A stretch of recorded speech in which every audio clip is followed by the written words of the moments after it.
जी, अस्सलाम वालेकुम, आदाब। आज बात करेंगे उन लोगों की जिनको काफ़ी टाइम से लंग्स प्रॉब्लम है, फेफड़ों में किसी भी प्रकार की कोई भी दिक्कत है, जैसे पुरानी खाँसी, नज़ला, ज़ुकाम, यहाँ तक अगर टीबी भी है, तब भी वो ये इलाज करें, अपनी दवाई चलाते रहें। बाकी 15 से 20 दिन आप ये दवाई करेंगे घर बैठे, वो वाली दवाई जो आपकी चल रही है एलोपैथी में, वो छूट जाएगी।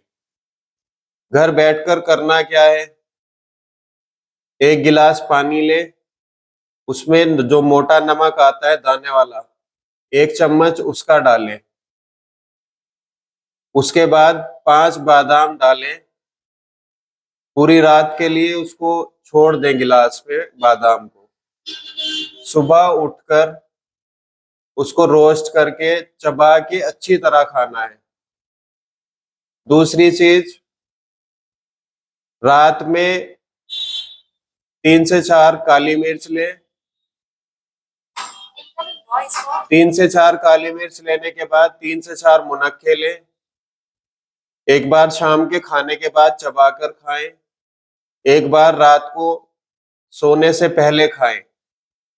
ऐसा करने से इंशाल्लाह 15 से 20 दिन करेंगे तो सारी दवाइयाँ छूट जाएंगी।